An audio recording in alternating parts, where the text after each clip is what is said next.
जय.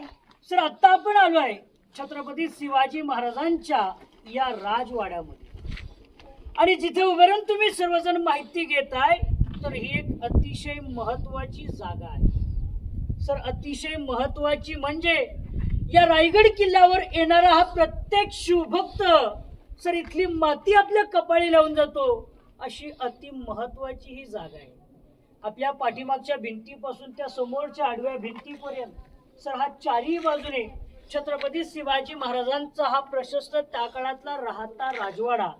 हा राहता राजवाडा हा पॅलेस त्या काळात सर 2 मजली होता.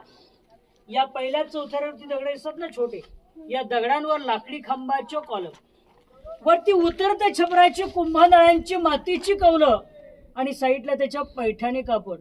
आतमध्ये मोठमोठ्या मशाल लावल्या जायच्या. पूर्वी लाईटीची व्यवस्था नव्हती.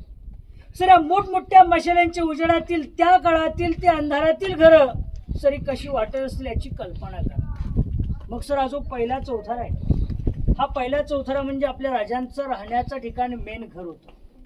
राजाने 28 वर्ष राज्य सर राजगड किल्ल्यावरती केलं आणि शेवटची 10 वर्ष राज्य इथे रायगडावरती केलं. सर आपल्या राजांचा जन्म हा शिवनेरी किल्ल्यावरती झाला. 19 फेब्रुवारी 1630 ला शिवनेरी किल्ल्यावरती जन्म झाला आणि याच गडावर या पहिल्या चौथऱ्यावर आपल्या राजांचं सर निधन हे 3 एप्रिल 1680 ला झालं. मग सर आपल्या राजांना आयुष्य किती लाभलं? फक्त 50 वर्ष. सर आपलं बालपण 20 वयामध्ये जातं. आपण मनासारखं घर बांधू शकत नाही. मग राजाने वयाच्या 16 वर्षी तोरणा किल्ला जिंकला आणि पहिलं स्वराज्याचं तोरण त्या तोरणाला बांधलं.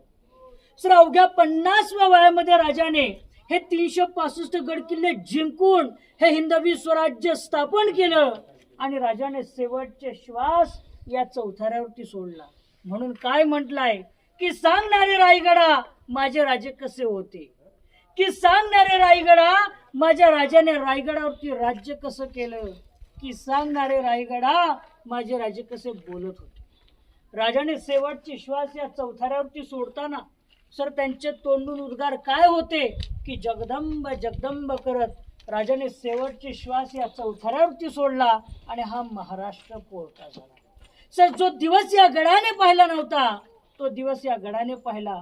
इथून आपल्या राजांची प्रयत्न पुढे शेवटलं मंदिर दिसतं का, त्या मंदिरापर्यंत नेण्यात आली.